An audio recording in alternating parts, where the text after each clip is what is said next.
Hey, bonjour tout le monde, j'espère que vous allez bien. Bienvenue dans une nouvelle vidéo dédiée à notre déploiement de cluster Kubernetes sur Vagrant à l'aide de KubeSpray avec pour objectif final d'installer du NFS avec du WordPress si l'utilisateur via un prompt de Vagrant confirme cette installation.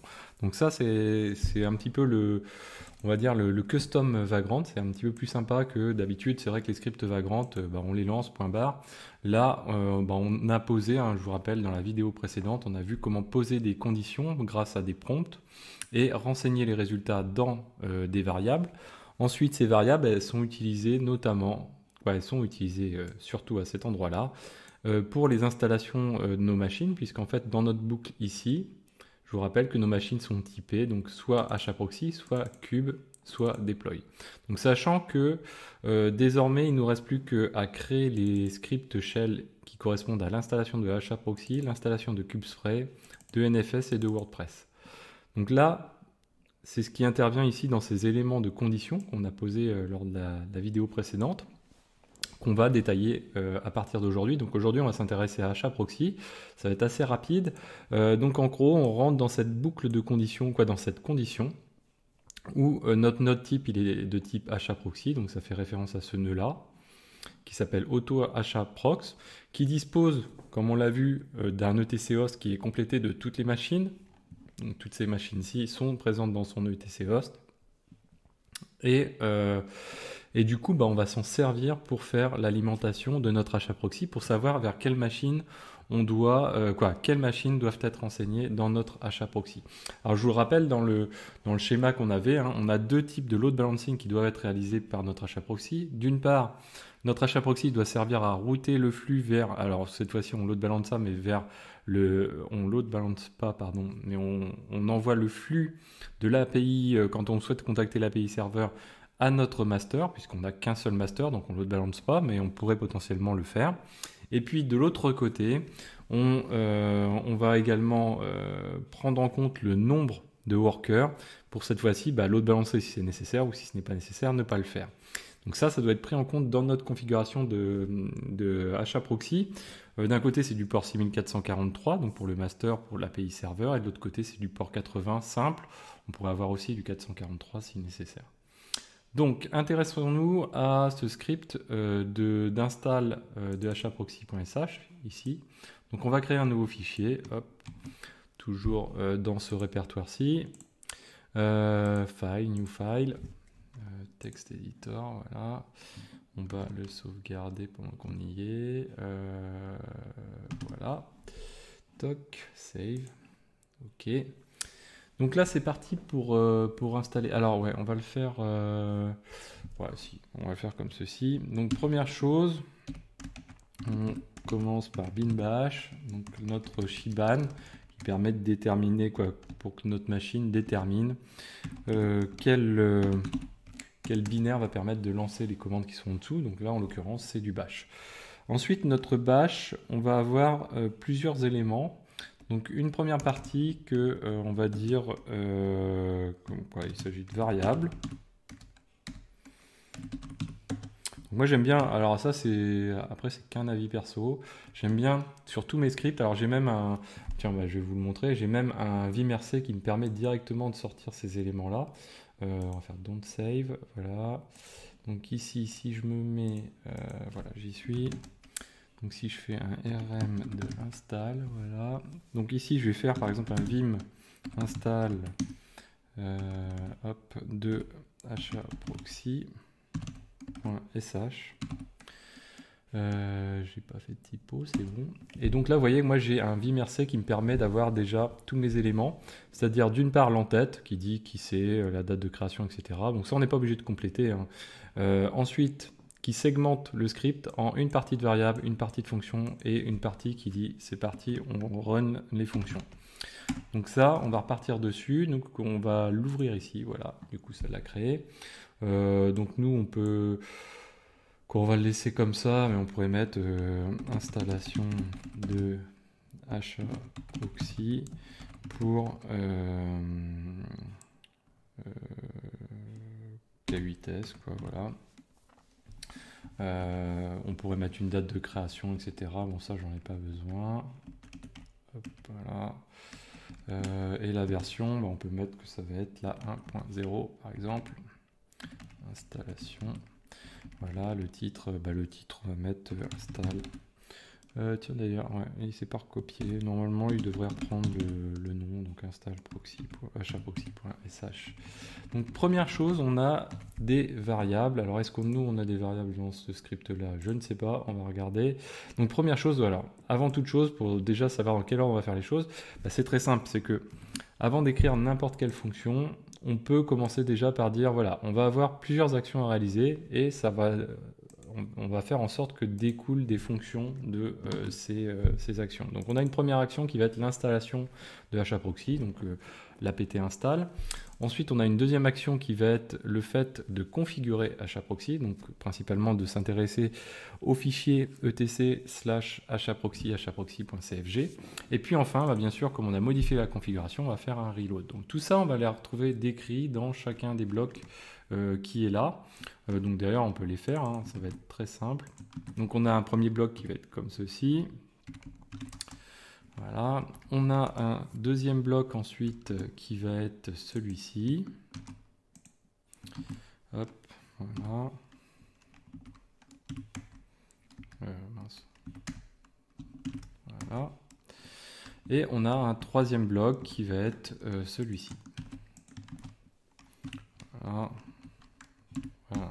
Ah, à chaque fois, décidément, je la fais celle-là. Voilà. Donc, on a nos trois blocs. Et maintenant, on n'a plus qu'à les compléter. Donc, on va regarder ça ensemble. Donc, premier bloc, l'installation de hproxy. Donc là, c'est assez simple. Alors, on rajoute des échos. Donc, nous, dans notre cas de figure, vous voyez, il n'y a pas de variable. Donc, finalement, ces lignes-là, on peut les supprimer. Et derrière, donc, on s'occupe de l'installation de hproxy ici. Donc, hop, hop. Comme ceci, voilà. Donc première chose, on passe une ligne, donc on affiche un écho dans les logs, ça va nous permettre de passer une ligne, de différencier par rapport à ce qu'il y a au-dessus. Ensuite, on indique l'étape où on en est arrivé, donc 0.1, donc installation de hproxy. Et puis derrière, on fait un apt install-y pour pas qu'on ait de prompt à répondre et qu'on confirme qu'on installe. QQ, c'est pour être en mode quiet, donc le plus quiet possible pour l'installation de hproxy. Ensuite, que ce soit les erreurs ou que ce soit la sortie standard, on redirige les erreurs vers la sortie standard et on redirige le tout vers dev nul. Donc on veut qu'il n'y ait rien qui ressorte dans les logs, le minimum de choses qui ressortent dans les logs de Vagrant. De toute façon, si ça plante, on le saura puisqu'on saura qu'on est arrivé à cette étape-ci. Après, on sera toujours en mesure de débugger. Ensuite, deuxième chose, du coup, on récupère la partie qui permet de setter hproxy. Donc si je regarde ici, les slides, hop, voilà. Donc on va le retrouver ici. Je ne vais pas prendre tout là comme ça. Hop, voilà. Donc du coup, c'est toute cette partie-ci qu'on recopie, que l'on va coller dans notre bloc de set de hproxy. Donc en l'occurrence, ça commence ici, ça se termine ici. Nous, on va faire... Alors là, on va pas faire de tabulation parce qu'on est dans du shell, ça va pas être terrible. Du coup, qu'est-ce que l'on fait? Donc on prend tout le bloc standard, on va dire, de hproxy, que l'on redirige vers le fichier /etc/hproxy.cfg, sachant qu'on ne fait pas du double chevron, on fait du simple chevron. Du coup, on écrase tout ce qui est présent dans le fichier à cette étape-ci. Ensuite, on a une deuxième étape où on va faire du double chevron pour compléter cette étape-ci. Donc là, on définit la partie globale de hproxy en indiquant qu'on va on va utiliser la socket stat. On indique quelques éléments de paramètres par défaut. Ensuite, ici, on indique on utilise stat, donc sur le port 9000, ça va permettre d'avoir le dashboard de hproxy si on le souhaite. Et on crée une route pour ce dashboard /stat, donc sur le port 9000, avec une connexion par hôte, c'est-à-dire donc on va avoir une invite quand on va ouvrir cette page, il faudra répondre xavkey et password qui vaudra password. Ensuite, donc on a deux listeners. Donc ça pourrait être des listeners, ça pourrait être des front-end et des back-end. Bon là le listener, comme on n'a pas grand-chose à faire, c'est assez adapté. Nous en l'occurrence, on n'a qu'un master, donc vous allez voir, on écoute sur le 6443 du HAProxy et derrière, on redirige vers le serveur AutoKeyMaster. Donc comme notre ETC host est configuré pour répondre à AutoKeyMaster la bonne IP au niveau du DNS, donc on va être redirigé directement comme il faut. Donc le balance même round robin ici, il ne sert pas à grand chose. Cette partie-ci ne sert pas à grand chose. Ensuite, tiens, on va l'enlever, voilà. Ensuite, on a un listen ici pour la partie ingress controller. Donc ça, c'était l'API serveur, c'était le kubectl, ce qui va répondre au kubectl. Ici, c'est l'ingress controller. Donc là, c'est ici avec notre navigateur, on va aller vers le WordPress. C'est par ici qu'on va passer pour aller vers le contrôleur ingress du cluster cube. C'est sur le port 80 cette fois-ci, du coup, en mode TCP. Les deux sont en mode TCP. On fait du pass-through, c'est-à-dire qu'on n'analyse pas du tout ce qu'il y a dans la requête HTTP et on la transmet aux serveurs qui sont juste derrière. Ici, donc, on redirige tout ça dans haproxy.cfg et vous voyez que la petite particularité, c'est qu'ici, on ne définit pas le serveur à cette étape-là. On ferme tout, on met tout dans le fichier et ensuite, pour rajouter les serveurs qui sont concernés, et comme on l'a dit dès le début, le nombre de workers peut être variable, on va adapter les lignes de serveurs target, de destination, avec notre ETC host. Donc dans notre ETC host, ce qu'on fait, c'est qu'on grep tous les nœuds keynode et on récupère les informations. Donc notamment donc je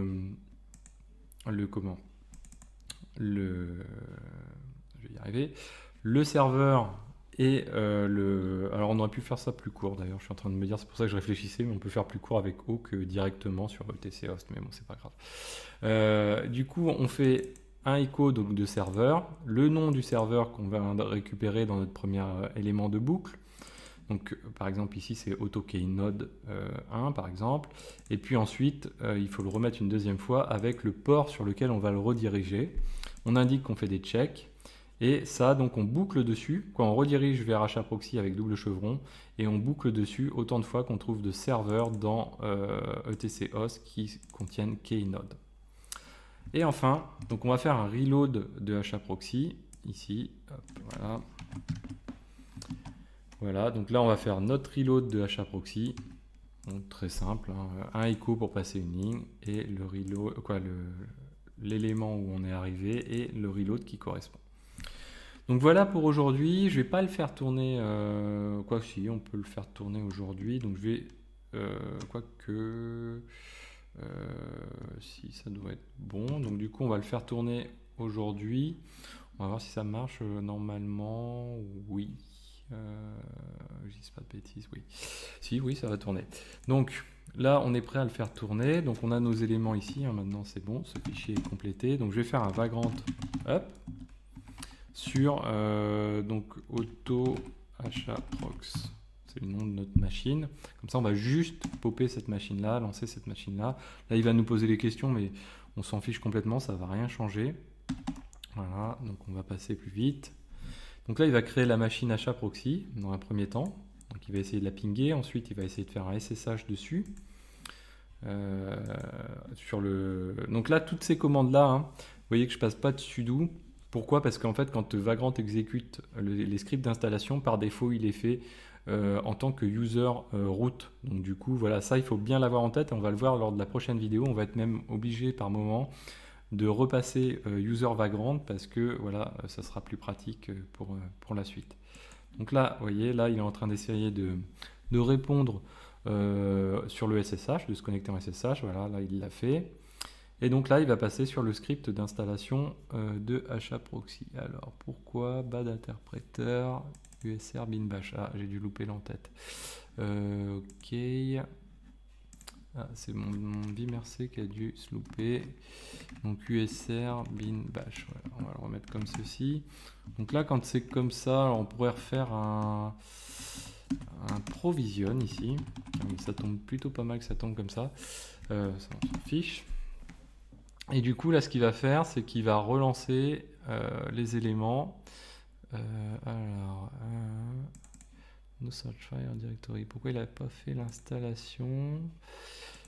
Sudo apt install hproxy. Ok. Bah, ça tombe plutôt bien cette affaire-là. Donc on va le dropper. On recommence. Donc destroy-f quand c'est comme ça. Ok. Et on va la relancer. Vim Vagrant hproxy. Pourquoi n'arrive-t-il pas à installer hproxy? Ça serait étonnant. Donc sinon on va supprimer... Ah ouais, il y a une typo. Hop là, ok. Bon, il va replanter, c'est pas grave, on va le corriger nous. Youp. Bah, on va abandonner comme ça, voilà. On va rééditer notre fichier. Hop là. Mince. Hop, un message, voilà. Ici on a une typo, c'est le E21 et pas hop, comme ceci, voilà. Je dis pas et 2 et 1, pardon, comme ceci. Donc là, si on relance, Vagrant up auto, ça on s'en fiche, voilà. Donc c'est parti. Donc là, il va refaire l'installation. Alors là, on pourrait faire intervenir ici les codes retour, analyser les codes retour et dès qu'il y en a un qui n'est pas bon, interrompre complètement le script. Là, c'est pas ce qui a été fait, mais ça pourrait être quelque chose qui serait intéressant pardon, pour couper complètement l'installation quand c'est comme ça et pas aboutir. Vous voyez là, en fait, il n'a pas pu installer hproxy, mais il nous a rien dit en plus. Bon, voilà, je vous ai dit qu'il fallait tout rediriger vers dev nul, mais ça nous a pas affiché l'erreur. Et derrière, bah voilà, il trouve pas le fichier hproxy.cfg, normal. Donc là, il est en train de faire l'installation. Voilà, là on le voit cette fois-ci. Et maintenant qu'il a fait l'installation, il va passer aux étapes suivantes. Donc la configuration et le reload. J'ai mis restart, mais c'est reload de hproxy. Donc le reload, on le retrouve. Toc toc toc. Ici, voilà. Voilà, donc on en a fini pour aujourd'hui avec ce script. J'espère que cette vidéo vous a plu. N'hésitez pas à la partager, à mettre des pouces bleus, à commenter. Et moi, je vous dis à très bientôt sur Xavki.